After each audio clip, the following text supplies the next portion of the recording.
ನಮಸ್ಕಾರ ಎಲ್ಲರಿಗೂ. ನನ್ನ ಚಾನೆಲ್ ಫಸ್ಟ್ ಟೈಮ್ ವಿಸಿಟ್ ಮಾಡಿದ್ರಿಂದ ಸಬ್ಸ್ಕ್ರೈಬ್ ಮಾಡ್ಕೊಂಡ್ ಮಾತ್ರ ಮರಿಬೇಡ್ರಿ. ಸಬ್ಸ್ಕ್ರೈಬ್ ಮಾಡ್ಕೊಂಡ ಬೆಲ್ ಐಕಾನ್ ಕ್ಲಿಕ್ ಮಾಡ್ರಿ.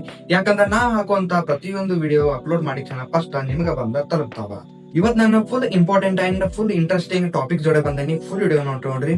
ನೀವು ಇಷ್ಟು ದಿವಸ ನೀವೆಲ್ಲ ಏನ್ ಬಳಸ್ಕೊತ ಬಂದಿರಿ, ಹಾರ್ಡ್ ಡಿಸ್ಕ್ ಅನ್ನ ಬಳಸ್ಕೊತ ಬಂದಿರಿ, SSD ಗಳನ್ನ ಬಳಸ್ಕೊತ ಬಂದಿರಿ. ಇವೆಲ್ಲ ಸಾಮಾನ್ಯವಾಗಿ ಮ್ಯಾಗ್ನೆಟಿಕ್ ಸ್ಟೋರೇಜ್ ಮತ್ತು ಫ್ಲಾಶ್ ಮೆಮರಿ ಮೇಲೆ ಕೆಲಸ ಮಾಡ್ತಿರ್ತಾವ.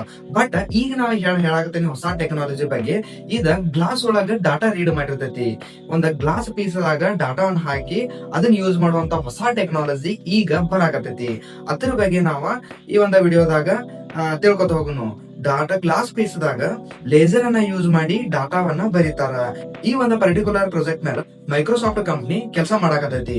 ಈ ಪ್ರಾಜೆಕ್ಟ್ ಹೆಸರ ಪ್ರಾಜೆಕ್ಟ್ ಸಿಲಿಕಾ ಅಂತಂದ ಈ ಪ್ರಾಜೆಕ್ಟ್ ಹೆಸರು ಇಟ್ಟ ಮೈಕ್ರೋಸಾಫ್ಟ್ ಕಂಪನಿ ಈ ಒಂದು ಪ್ರಾಜೆಕ್ಟ್ ಮೇಲೆ ಕೆಲಸ ಮಾಡಾಕತೈತಿ.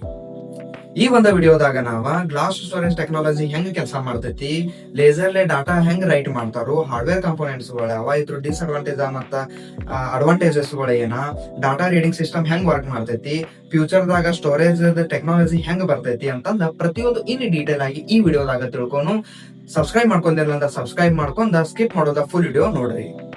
ಸಿಸ್ಟಮ್ ದಾಗ ಯಾವ ಡಾಟಾ ಸ್ಟೋರೇಜ್ ಯೂಸ್ ಮಾಡತ್ತೇವ ಅಂತಂದ್ರ HDD ಮತ್ತ SSD. ಈಗ HDD ಬಗ್ಗೆ ತಿಳ್ಕೊಳ್ಳೋಣ.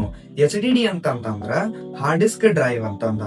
ಈ ಹಾರ್ಡ್ ಡಿಸ್ಕ್ ದಾಗ ಒಂದ್ ಮ್ಯಾಗ್ನೆಟಿಕ್ ಪ್ಲೇಟ್ ಇರ್ತೈತಿ. ಆ ಮ್ಯಾಗ್ನೆಟಿಕ್ ಪ್ಲೇಟ್ ಮುಖಾಂತರ ರೀಡ ರೈಟ್ ಆಗ್ತಿರ್ತೈತಿ. ಆ ಮ್ಯಾಗ್ನೆಟಿಕ್ ಪ್ಲೇಟ್ ಕಂಟಿನ್ಯೂ ತಿರ್ತಿರ್ತೈತಿ. ಆ ತಿರುಗುವಾಗನ ಅದ್ರ ಮೇಲೆ ಡಾಟಾ ಅದು ರೀಡ್ ಆಗ್ತಿರ್ತೈತಿ. ಆ ಮ್ಯಾಗ್ನೆಟಿಕ್ ಪ್ಲೇಟ್ ಎಷ್ಟು ಸ್ಪೀಡ್ ತಿರುಗ್ತಿರ್ತೈತಿಪಾ ಅಂತಂದ್ರ 5400ದಿಂದ 7200 RPM ಸ್ಪೀಡ್ ದಾಗ ಅದ ತಿರುಗ್ತಿರ್ತೈತಿ. ಅವಾಗನ ರೀಡ್ ಹೆಡ್ ಮ್ಯಾಗ್ನೆಟಿಕ್ ಸಿಗ್ನಲ್ ಮುಖಾಂತರ 0 ಮತ್ತ 1 ಬೈಟ್ ಡಾಟಾ ಬರಿತೈತಿ. ಅಂದ್ರ ರೀಡ ರೈಟ್ ಆಕೈತಿ. ಆದ್ರ ಈ HDD ದಾಗ ಕೆಲವೊಂದ ಡಿಸ್ಅಡ್ವಾಂಟೇಜ್ ಇದ್ದು. ಯಾವ್ಯಾವ ಅಂತಂದ್ರ ಇದ್ರಾಗ ಮೆಕ್ಯಾನಿಕಲ್ ಪಾರ್ಟ್ ಗಳನ್ನ ಯೂಸ್ ಮಾಡ್ಬೇಕಾಗಿತ್ತು. ಅದರಿಂದ ಡ್ಯಾಮೇಜ್ ಆಗುವ ಸಂಭವ, ಡ್ಯಾಮೇಜ್ ಆಗುವ ಚಾನ್ಸಸ್ ಹೈ ಇತ್ತು. ಮತ್ತ ಆ ಡಿಸ್ಕ್ ತಿರುಗೋದ್ರಿಂದ ಹೀಟ್ ಸೆನ್ಸಿಟಿವ್ ಇತ್ತು. ಡಿಸ್ಕ್ ತಿರುಗಿ ಹೀಟ್ ಅದು ಆಗುದ ಚಾನ್ಸಸ್ ಇತ್ತು. ಮತ್ತ ಇದ್ರ ಲೈಫ್ ಸ್ಪ್ಯಾನ್ ಬಹಳ ಕಮ್ಮಿ ಇತ್ತು. ಅಂದ ಲಿಮಿಟೆಡ್ ಲೈಫ್ ಸ್ಪ್ಯಾನ್ ಇತ್ತು. ನೆಕ್ಸ್ಟ್ SSD ಬಗ್ಗೆ. SSD ಈಗ ಆಲ್ಮೋಸ್ಟ್ ಎಲ್ಲಾ ಸಿಸ್ಟಮ್ಗಳು, ಹೊಸ ಸಿಸ್ಟಮ್ಗಳೆಲ್ಲ SSD ಡ್ರೈವ್ ನ ಯೂಸ್ ಮಾಡಾಕತ್ತಾರ. ಯಾಕಪ್ಪ ಅಂತಂದ್ರ ಕಂಪೇರ್ ಟು HDD ಗೆ ಇದೊಂದ್ ಸ್ವಲ್ಪ ಫಾಸ್ಟ್ ಐತಿ.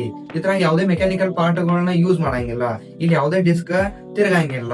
ನಂದ್ ಗೇಟ್ಗಳೆಲ್ಲ ಯೂಸ್ ಮಾಡಿ ಇದೊಂದು ಸ್ಟೋರೇಜ್ ಅನ್ನ ಬಿಲ್ಡ್ ಮಾಡಿದಾರ. ಆದ್ರ ಈ SSD ಕೂಡ ಪರ್ಫೆಕ್ಟ್ ಅಲ್ಲ. ಯಾಕಪ್ಪ ಅಂತಂದ್ರ ಲಿಮಿಟೆಡ್ ರೈಟೆಡ್ ಕೆಪಾಸಿಟಿಯನ್ನ ಈ ಒಂದು SSD ಅನ್ನ ಹೊಂದೈತಿ. ಮತ್ತ ಲಾಂಗ್ ಟರ್ಮ್ ಡಾಟಾ ನಾವ ಇದ್ರಾಗ ಸ್ಟೋರ್ ಮಾಡಾಕ ಇದ ಸೂಟೇಬಲ್ ಆಗೋದಿಲ್ಲ. ಅದ್ರ ಸಂಬಂಧ ಇದ್ರಾಗ ಕೆಲವೊಂದ ಡಿಸ್ಅಡ್ವಾಂಟೇಜ್ ಕೂಡ ಅದಾವ.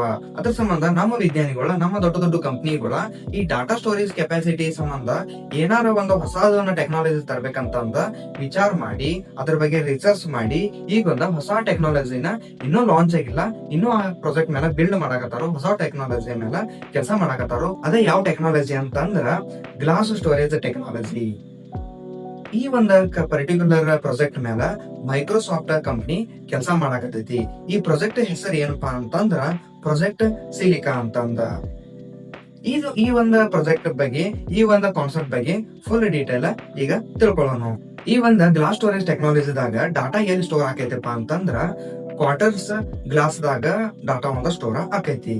Quarter glass very stable material ಆಗೈತಿ. ಈ ಗ್ಲಾಸ್ ಒಳಗ ಲೇಸರ್ ಪಲ್ಸ್ ಬೆಳೆಸಿ ಮೈಕ್ರೋಸ್ಕೋಪಿಕ್ ಸ್ಟ್ರಕ್ಚರ್ ಅನ್ನ ಕ್ರಿಯೇಟ್ ಮಾಡ್ತಾರ.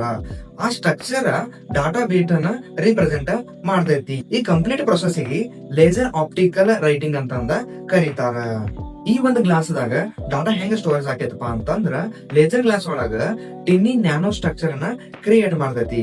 ಆ ಸ್ಟ್ರಕ್ಚರ್ ಗಳು ಏನ್ ರಿಪ್ರೆಸೆಂಟೇಟ್ ಮಾಡ್ತಾವ ಅಂತಂದ್ರ ಓರಿಯಂಟೇಶನ್, ಸೈಜ್ ಮತ್ತ ಪೊಸಿಷನ್.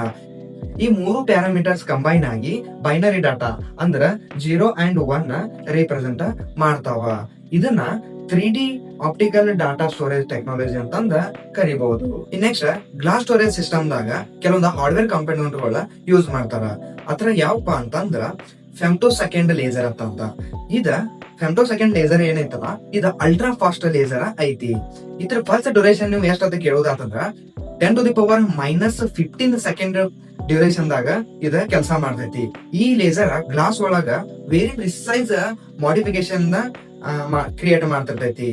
ಡ್ಯಾಮೇಜ್ ಆಗಲ್ದಂಗ, ಒಂದು ಸ್ವಲ್ಪ ಡ್ಯಾಮೇಜ್ ಆಗಲ್ದಂಗ ಡಾಟಾ ಸ್ಟ್ರಕ್ಚರ್ ಅನ್ನ ಇದ ಕ್ರಿಯೇಟ್ ಮಾಡ್ತೈತಿ.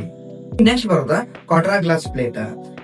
ಈ ಪ್ಲೇಟ್ ಏನಪ್ಪಾ ಅಂತಂದ್ರ ಈ ಡಾಟಾ ಎಲ್ಲ ಈ ಒಂದು ಟ್ರಾನ್ಸ್ಪರೆಂಟ್ ಪ್ಲೇಟ್ ದಾಗ ಸ್ಟೋರ್ ಆಕೈತಿ. ಇದ್ರ ಸೈಜ್ ಎಷ್ಟೈತೆ ಅಂತ ನೀವು ಕೇಳುದಾತಂತಂದ್ರ ನೀವು ಸಿಡಿ ಅದು ನೋಡಿರ್ತೀರಿ. ಆ ಸಿಡಿ ಗ್ಲಾಸ್ ಸಿಡಿ ಎಷ್ಟು ಥಿನ್ ಇರ್ತೈತಲ್ಲ ಅಷ್ಟ ಥಿನ್ ಇದೊಂದ ಗ್ಲಾಸ್ ಇರ್ತೈತಿ. ಈ ಗ್ಲಾಸ್ ಒಳಗ ಮೈಕ್ರೋ ಲೇಸರ್ ಮುಖಾಂತರನ ಡಾಟಾ ಎಲ್ಲ ಸ್ಟೋರ್ ಮಾಡ್ತಿರ್ತೈತಿ. ಮತ್ತ ಈ ಗ್ಲಾಸ್ ಹೈಲಿ ಪ್ಯೂರಿಟಿ ಗ್ಲಾಸ್ ಇರ್ತೈತಿ. ಮತ್ತ ಹೀಟ್ ರೆಸಿಸ್ಟೆಂಟ್ ಇರ್ತೈತಿ. ಮತ್ತ ಇದ ಟ್ರಾನ್ಸ್ಪರೆಂಟ್ ಸಕಟ ಇರುತ್ತೆ. ನೆಕ್ಸ್ಟ್ ಕಂಪೋನೆಂಟ್ ಏನಪ್ಪಾ ಅಂತಂದ್ರ ಆಪ್ಟಿಕಲ್ ಮೈಕ್ರೋ ಸಿಸ್ಟಮ್. ಇದನ್ನ ಡಾಟಾನ ರೀಡ್ ಮಾಡೋ ಸಂಬಂಧ, ಅಂದ್ರೆ ಏನ ಹಾರ್ಡ್ ಡಿಸ್ಕ್ ದಾಗ ಡಾಟಾ ಸ್ಟೋರ್ ಆಗಿರಲ್ಲ ಆ ಡಾಟಾನ ರೀಡ್ ಮಾಡೋ ಸಂಬಂಧ ಹೈ ರೆಸಲ್ಯೂಷನ್ ಮೈಕ್ರೋಸ್ಕೋಪ್ ಅನ್ನ ಯೂಸ್ ಮಾಡ್ತಾರ. ಮತ್ತ ಪೋಲರೈಸೇಷನ್ ಕ್ಯಾಮ್ರಾ ಸಕಟ ಯೂಸ್ ಮಾಡ್ತಾರ. ಈ ಕ್ಯಾಮ್ರಾ ಏನೈತಿಲ್ಲ ಪೋಲರೈಸೇಷನ್ ಕ್ಯಾಮ್ರಾ ನ್ಯಾನೋ ಸ್ಟ್ರಕ್ಚರ್ ಗಳನ್ನ ಡಿಟೆಕ್ಟ್ ಮಾಡುತ್ತೆ. ನೆಕ್ಸ್ಟ್ ಬರೋದ AI ಡಿಟೆಕ್ಟರ್ ಸಿಸ್ಟಮ್. ಇಲ್ಲಿ ಕ್ಯಾಮ್ರಾ ಏನ ಡಾಟಾನೆಲ್ಲ ಕ್ಯಾಪ್ಚರ್ ಮಾಡಿ ಇಮೇಜ್ ಅನ್ನ ಮಾಡಿರ್ತೈತಿಲ್ಲ ಅವಾಗ ಒಂದು ಮಷಿನ್ ಲರ್ನಿಂಗ್ ನಾವು ಟ್ರೈನ್ ಮಾಡಿರ್ತೇವಿ. ಈ ಮಷಿನ್ ಲರ್ನಿಂಗ್ ಏನ್ ಮಾಡ್ತೈತಿ ಅಂತಂದ್ರ ಆ ಸ್ಟ್ರಕ್ಚರ್ ಅನ್ನ ಎಲ್ಲಾ ಅನಲೈಸ್ ಮಾಡಿ ಬೈನರಿ ಡಾಟಾ ಅನ್ನ ಡಿಕೋಡ್ ಮಾಡ್ತೈತಿ. ನೆಕ್ಸ್ಟ್ ಬರೋದ ಡಾಟಾ ರೈಟಿಂಗ್ ಪ್ರೊಸೆಸ್. ಈ ಪ್ರೊಸೆಸ್ ಇಂಟ್ರೆಸ್ಟಿಂಗ್ ಐತಿ ಅಂದ್ರ ಬಹಳ ಇಂಟ್ರೆಸ್ಟಿಂಗ್ ಐತಿ. ಈಗ ಸ್ಟೆಪ್ ಬೈ ಸ್ಟೆಪ್ ಅದ ನೋಡ್ಕೊತಾ ಹೋಗೋಣ. Data encoding. ಈಗೆಲ್ಲ ನಿಮಗ್ ಗೊತ್ತಿರುವಾಗ ಬೈನರಿ ಡಾಟಾ ಎಲ್ಲ ಸ್ಟೋರ್ ಆಗ್ತದೆ ಅಂದ್ರೆ 0, 1 ಡಾಟಾ ಸ್ಟೋರ್ ಆಗೈತೆ ನಿಮಗ್ ಗೊತ್ತೈತಿ. ಕಂಪ್ಯೂಟರ್ ಡಾಟಾ ಏನಿರ್ತೈತಲ್ಲ ಕನ್ವರ್ಟ್ ಆಗಿ ಡಿಕೋಡ್ ದಾಗ 0 and 1 ಡಾಟಾ ಅನ್ನ ಕನ್ವರ್ಟ್ ಮಾಡ್ತೈತಿ 1 ಸ್ಟೆಪ್ ದಾಗ. ನೆಕ್ಸ್ಟ್ ಬರೋದ ಲೇಸರ್ ರೈಟಿಂಗ್. ಡಾಟಾ ಏನು ಸ್ಟೋರ್ ಆಗಿರ್ತೈತಲ್ಲ 0 and 1 ಫಾರ್ಮ್ಯಾಟ್ ದಾಗ ಆ ಡಾಟಾ ಅನ್ನ ಫೆಮ್ಟೋಸೆಕೆಂಡ್ ಲೇಸರ್ ಏನ್ ಇರ್ತೈತಿಲ್ಲ ಅಲ್ಲಿ ಒಳಗ ಹೋಗಿ ಅದ ಫೋಕಸ್ ಮಾಡಿ ಲೇಸರ್ ಅನ್ನ ಕ್ರಿಯೇಟ್ ಮಾಡ್ತೈತಿ. ಅಲ್ಲಿ ನ್ಯಾನೋ ಸ್ಟ್ರಕ್ಚರ್ ಗಳನ್ನೆಲ್ಲ ಕ್ರಿಯೇಟ್ ಮಾಡ್ಕೊತಾ ಅಕ್ಯುರೇಟ್ ನ್ಯಾನೋ ಸ್ಟ್ರಕ್ಚರ್ ಅನ್ನ ಕ್ರಿಯೇಟ್ ಮಾಡುತ್ತೆ. ಆ ನ್ಯಾನೋ ಸ್ಟ್ರಕ್ಚರ್ ಗಳನ್ನ ಡಾಟಾಗಳನ್ನ ರಿಪ್ರೆಸೆಂಟ್ ಮಾಡ್ತೈತಿ. ನೆಕ್ಸ್ಟ್ ಮೂರನೇ ಸ್ಟೆಪ್ 3D ಲೇಯರ್ ಸ್ಟೋರೇಜ್. ನೀವೇನ್ ಡಾಟಾ ಎಲ್ಲ ಅದೇನ ರೀಡ್ ಮಾಡ್ತೈತಲ್ಲ ಆ ಡಾಟಾ ಒಳಗ ಹೋಗಿ ಮಲ್ಟಿಪಲ್ ಲೇಯರ್ ದಾಗ ಸ್ಟೋರ್ ಆಕೈತಿ. ಅಂದ್ರ ಗ್ಲಾಸ್ ಪೇಲ್ಟ್ ಒಳಗ ಒಂದು 3D ಸ್ಟ್ರಕ್ಚರ್ ಅನ್ನ ಕ್ರಿಯೇಟ್ ಆಗಿ ಆ 3D ಸ್ಟ್ರಕ್ಚರ್ ದಾಗ ನಮ್ಮ ಡಾಟಾ ಎಲ್ಲ ಸ್ಟೋರ್ ಆಗಿರ್ತೈತಿ. Permanent structure. ಇಲ್ಲಿ ಏನೋ ಲೇಸರ್ಲಿ ಏನು ಡಾಟಾ ಎಲ್ಲ ಕ್ರಿಯೇಟ್ ಮಾಡಿರ್ತೇವಲ್ಲ ಸ್ಟ್ರಕ್ಚರ್ ಅನ್ನ ಕ್ರಿಯೇಟ್ ಮಾಡಿರ್ತೇವಲ್ಲ ಆ ಸ್ಟ್ರಕ್ಚರ್ ಯಾವತ್ತೂ ಡ್ಯಾಮೇಜ್ ಆಗಂಗಿಲ್ಲ. ಹಾಡಿಸಿದಾಗ ಮ್ಯಾಗ್ನೆಟಿಕ್ ಪ್ಲೇಟ್ ಏನಂದ್ರೆ ಅಲ್ಲಿ ಡ್ಯಾಮೇಜ್ ಆಗೋ ಸಂಭವ ಇರ್ತೈತಿ. ಬಟ್ ಇಲ್ಲಿ ಅಂತ ಯಾವ ಹಾನಿಗಳ ಇರೇಸ್ಗಳ ಆಗೋದಿಲ್ಲ. ಫಿಕ್ಸ್ ಡಾಟಾ ಇರುತ್ತೆ. ಇನ್ನೂ ಮಟ್ಟ ಡಾಟಾ ರೈಟಿಂಗ್ ಪ್ರೊಸೆಸ್ ನೋಡಿದು. ನೆಕ್ಸ್ಟ್ ಡಾಟಾ ರೀಡ್ ಹೆಂಗ್ ಆಕೈತಿ, ಸ್ಟೋರ್ ಆಗಿದ್ದ ಡಾಟಾ ಹೆಂಗ್ ರೀಡ್ ಆಕೈತಿ ಅಂತಂದ ನೋಡೋಣ step by step. First step ಏನಂತಂದ್ರ ಲೈಟ್ ಗ್ಲಾಸ್ ಮುಖಾಂತರ ಪಾಸ್ ಆಗತ್ತೆ. ಅಂದ್ರ ಲೇಸರ್ ಲೈಟ್ ನಾವ ಗ್ಲಾಸ್ ಮೇಲ ಬಿಡ್ತೇವಿ ಡಾಟಾ ರೀಡ್ ಮಾಡೋ ಸಂಬಂಧ. ಆಮ್ಯಾಗ ನ್ಯಾನೋ ಸ್ಟ್ರಕ್ಚರ್ ಏನ್ ಇರ್ತೈತೆ ಒಳಗ ನಾವು ಕ್ರಿಯೇಟ್ ಮಾಡಿರ್ತೇವಿ. ಲೈಟ್ ಪೊಲರೈಸೇಷನ್ ನ ಚೇಂಜ್ ಮಾಡಿ ಅದನ್ನ ಡಿಟೆಕ್ಟ್ ಮಾಡ್ತೈತಿ. ನೆಕ್ಸ್ಟ್ ಮೈಕ್ರೋಸ್ಕೋಪಿಕ್ ಕ್ಯಾಮ್ರಾ ಏನ್ ಇರ್ತೈತಲ್ಲ ಹೈ ರೆಸಲ್ಯೂಷನ್ ಮೈಕ್ರೋಸ್ಕೋಪಿಕ್ ಕ್ಯಾಮ್ರಾ, ಆ ಕ್ಯಾಮ್ರಾ ಅಲ್ಲಿರುವಂತ ಡಾಟಾ ಸ್ಟ್ರಕ್ಚರ್ ನ ಕ್ಯಾಪ್ಚರ್ ಮಾಡ್ತೈತಿ. ಆಮ್ಯಾಗ ಆ ಕ್ಯಾಪ್ಚರ್ ಆಗಿದ ಇಮೇಜ್ ಏನ್ ಇರ್ತೈತಲ್ಲ AI ಡಿಕೋಡರ್ ಸಿಸ್ಟಮ್ ಕಳಿಸ್ತೈತಿ. ಅವಾಗ ಈ ಸಾಫ್ಟ್ವೇರ್ ಏನ್ ಮಾಡ್ತೈತಪ್ಪ ಅಂತಂದ್ರ ಅಲ್ಲಿರೋ ಡಾಟಾಗಳನ್ನೆಲ್ಲ ಅಂದ್ರ ಬೈನರಿ 0 ಆಗಿ 1 ಆಗಿ ಸ್ಟೋರ್ ಆಗಿರ್ತೈತಲ್ಲ ಅದನ್ನ ಡಿಕೋಡ್ ಮಾಡಿ ಬೈನರಿ ಡಾಟಾ ರೀಕನ್ಸ್ಟ್ರಕ್ಟ್ ಮಾಡಿ ಕೊಡುತ್ತೆ. ನೆಕ್ಸ್ಟ್ ಈ ಒಂದು ಗ್ಲಾಸ್ ಸ್ಟೋರೇಜ್ ಏನಿರ್ತೈತಲ್ಲ ಈ ಒಂದು ಇದ್ರ ಮೇಲೆ ರಿಯಲ್ ಲೈಫ್ ಒಂದ ಎಕ್ಸಾಂಪಲ್ ಅಂತ ಒಂದು ಎಕ್ಸ್ಪೆರಿಮೆಂಟ್ ನಡೆಸ್ತಾರ. ಯಾರು ನಡೆಸ್ತಾರಪ್ಪ ಅಂತಂದ್ರ ಮೈಕ್ರೋಸಾಫ್ಟ್ ಕಂಪನಿ 2019 ಒಂದು ಮೂವಿಯನ್ನ ಇದ್ರಾಗ ಸ್ಟೋರ್ ಮಾಡ್ತಾರ. ಯಾವ ಮೂವಿ ಅಂತಂದ್ರ ಸ್ಪೈಡರ್ ಮ್ಯಾನ್ ಮೂವಿ. ಅಂದ್ರೆ 1978 ಏನೋ ಒಂದು ಮೂವಿ ರಿಲೀಸ್ ಆಗಿರ್ತೈತಲ್ಲ ಆ ಮೂವಿ ಕಂಪ್ಲೀಟ್ ಎಂಟೈರ್ ಮೂವಿಯನ್ನ ಈ ಗ್ಲಾಸ್ ಸ್ಟೋರೇಜ್ ಆಗ ಮೈಕ್ರೋಸ್ಕೋಪಿಕ್ ಅದ ಸ್ಟೆಪ್ ಏನಿಲ್ಲ ಆ ಸ್ಟೆಪ್ ಎಲ್ಲ ಬಳಸಿ ಅದನ್ನ ಈ ಒಂದು ಮೂವಿಯನ್ನ ಇದ್ರಾಗ ಸ್ಟೋರ್ ಮಾಡ್ತಾರ.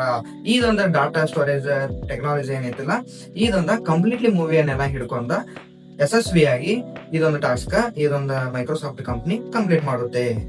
ನೆಕ್ಸ್ಟ್ ಈ ಒಂದು ಗ್ಲಾಸ್ ಸ್ಟೋರೇಜ್ ಏನೈತಿಲ್ಲ ಇದು ಅಡ್ವಾಂಟೇಜಸ್ ಗಳನ್ನೆಲ್ಲ ನೋಡ್ಕೊತ ಹೋಗೋಣ. ಅಡ್ವಾಂಟೇಜ್ ಇದೊಂದು ಏನು ಡಾಟಾ ಸ್ಟೋರೇಜ್ ಐತಿಲ್ಲ ಇದನ್ನ ನಾವು ಸಾವಿರಾರು ವರ್ಷದಗಳಂತಲೇ ಯೂಸ್ ಮಾಡಬಹುದು. ಎರಡನೇದು ಏನಪ್ಪಾ ಅಂತಂದ್ರ ಇದ ಹೀಟ್ ರೆಸಿಸ್ಟೆನ್ಸ್ ಐತಿ. ಇದ 1000 ಡಿಗ್ರಿ ಸೆಲ್ಸಿಯಸ್ ಟೆಂಪರೇಚರ್ ಸರ್ವೈವ್ ಮಾಡಕೋತೈತಿ. ಮೂರನೇ ಅಡ್ವಾಂಟೇಜ್ ಏನಂತಂದ್ರ ಇದ ವಾಟರ್ ಪ್ರೂಫ್ ಸಕಟ್ ಐತಿ. ನೀರ್ನ ಹಾಕಿರೋ ಇದಕ್ಕೊಂದ ಯಾವುದೇ ರೀತಿಯ ಹಾನಿ ಸಕಟ ಆಗಂಗಿಲ್ಲ. ಮತ್ತ ನಾಲ್ಕನೇದು ಏನಪ್ಪಾ ಅಂತಂದ್ರ ಇದ ರೇಡಿಯೇಷನ್ ಪ್ರೂಫ್ ಸಕಟ ಐತಿ.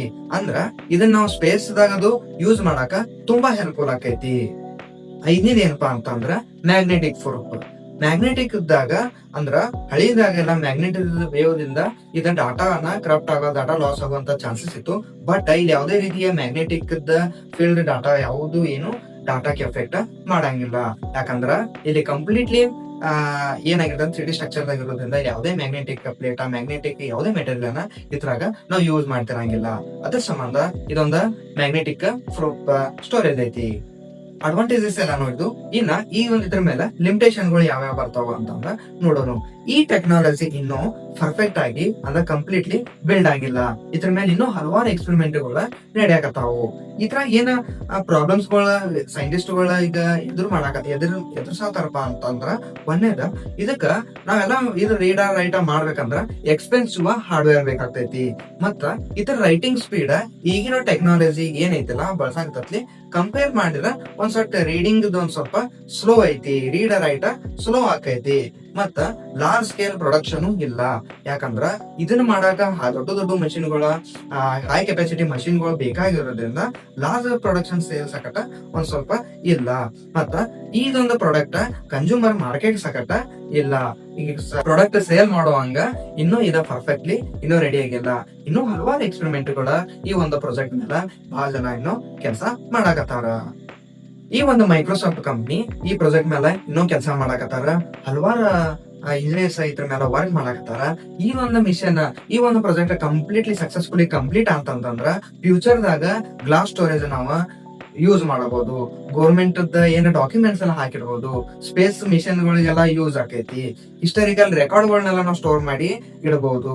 ಹಿಸ್ಟಾರಿಕಲ್ ರೆಕಾರ್ಡ್ ಗಳನ್ನ ಎದಕ್ ನಾವು ಸ್ಟೋರ್ ಮಾಡ್ಬೇಕಂತ ನಿಮ್ ತಲೆಯಾಗ ಏನಾರ ಬಂದಿತ್ತಂದ್ರ ಇದ ಲಿಮಿಟೇಷನ್ಸ್ ಇಲ್ಲ. ಅಂದ್ರೆ ನಾವು ಬಹಳ ದಿವಸ ಇದನ್ನ ನಾವು ತೆಗೆದಿಡಬಹುದು. ಡ್ಯಾಮೇಜ್ ಆಗುವಂತ ಯಾವುದೇ ಪ್ರಾಬ್ಲಮ್ ಇಲ್ಲ. ಮತ್ತ ಕ್ಲೌಡ್ ಬ್ಯಾಕಪ್ ಸ್ಟೋರೇಜ್ ಅಂತಂದ ನಾವು ಯೂಸ್ ಮಾಡಬಹುದು. ಸೈಂಟಿಫಿಕ್ ಡಾಟಾಗಳನ್ನೆಲ್ಲ ನಾವು ಇದ್ರೊಳಗೆ ಹಾಕಿ ಸೆಕ್ಯೂರ್ ಆಗಿ ಇಡಬಹುದು. ಮತ್ತೆ ದೊಡ್ಡ ದೊಡ್ಡ ಕಂಪ್ನಿಗಳಿಗಿದ ಬಹಳ ಯೂಸ್ ಆಕೈತಿ. ಇದೊಂದು ಪ್ರಾಜೆಕ್ಟ್ ಇನ್ನೂ ರಿಸರ್ಚ್ ಸ್ಟೇಜ್ ಆಗೈತಿ. ಇನ್ನೂ ವರ್ಕ್ ನಡೆದೈತಿ. ಇದೊಂದು ಪ್ರಾಜೆಕ್ಟ್ ಕಂಪ್ಲೀಟ್ಲಿ ಸಕ್ಸಸ್ಫುಲಿ ಬಿಲ್ಡ್ ಆತಂದ್ರ ಇದೊಂದು ಪ್ರಾಜೆಕ್ಟ್ ಸಕ್ಸಸ್ಫುಲಿ ಕಂಪ್ಲೀಟ್ ಆತಂತಂದ್ರ ಫ್ಯೂಚರ್ ದಾಗ world most durable storage technology ಇದೊಂದ ಆಕೈತಿ. ಈ ಒಂದು ವಿಡಿಯೋದಾಗ ಇಷ್ಟೆಲ್ಲ ನಾವು ತಿಳ್ಕೊಂಡು ಈ ವಿಡಿಯೋದಿಂದ ನಿಮ್ಗೆ ಏನಾರ ಹೆಲ್ಪ್ ಆಗಿತ್ತಂದ್ರ ನನ್ನ ಚಾನೆಲ್ ನ ಸಬ್ಸ್ಕ್ರೈಬ್ ಮಾಡ್ಕೋದ್ ಮಾತ್ರ ಮರಿಬೇಡ್ರಿ. ಈ ಒಂದು ಟೆಕ್ನಾಲಜಿ ಬಗ್ಗೆ ನಿಮ್ಗೆ ಏನಾರ ಡೌಟ್ ಇದ್ರ ನಿಮಗೇನ್ರ ಈ ಒಂದು ಅನಿಸಿಕೆ ಅಂದ್ರೆ ನಿಮ್ಗೆ ಈ ಟೆಕ್ನಾಲಜಿ ಬಗ್ಗೆ ಏನ್ ಅನಿಸಿತು ಅಂತ ಹೇಳೋದಾತಂದ್ರ ಕಮೆಂಟ್ ಹಾಕ್ರಿ. ಏನಾರ ಡೌಟ್ ಇದ್ರು ಕಮೆಂಟ್ ಹಾಕ್ರಿ. ಯಾಕಂದ್ರ ನಿಮ್ಮ ಕಮೆಂಟ್ ದಿಂದ ನನಗೂ ನಾಲೆಜ್ ಬೆಳಿತೈತಿ. ನಿಮ್ಗೆ ಏನ್ ಬೇಕಾದ ಕ್ವಶನ್ ಇದ್ರು ಕಮೆಂಟ್ ಹಾಕೋದ್ ಮಾತ್ರ ಮರಿಬೇಡ್ರಿ. ಕಮೆಂಟ್ ಹಾಕಿ. ಈ ವಿಡಿಯೋ ಇಷ್ಟ ಆದ್ರ ಲೈಕ್ ಮಾಡ್ರಿ, ಶೇರ್ ಮಾಡ್ರಿ, ಸಬ್ಸ್ಕ್ರೈಬ್ ಕೂಡ ಮಾಡ್ರಿ. ಮತ್ತೆ ಈ ವಿಡಿಯೋನ ನಿಮ್ ಫ್ರೆಂಡ್ಸ್ ಅದು ಶೇರ್ ಮಾಡ್ರಿ. ಯಾಕಂದ್ರ ಈ ಒಂದು ನ್ಯೂ ಟೆಕ್ನಾಲಜಿ ಏನೈತಿಲ್ಲ ನಿಮ್ ಫ್ರೆಂಡ್ಸಿಗೂ ಗೊತ್ತಾಗ್ಲಿ. ಇಂಥ ವಿಡಿಯೋಗಳ ನಾ ಕಂಟಿನ್ಯೂ ಹಾಕ್ತಿರ್ತೇನೆ. ಮತ್ತೆ ಹೇಳಾಕತ್ತೇನಿ, ಪ್ಲೀಸ್ ಸಬ್ಸ್ಕ್ರೈಬ್ ಮಾಡ್ಕೋರಿ. ಬೆಲ್ ಐಕಾನ್ ಅನ್ನು ಕ್ಲಿಕ್ ಮಾಡ್ಕೋರಿ. ಮತ್ತೆ ನೆಕ್ಸ್ಟ್ ವಿಡಿಯೋದಲ್ಲಿ ಸಿಗೋಣ. ಅಲ್ಲಿ ತನ ಟೇಕ್ ಕೇರ್, ಬಾಯ್.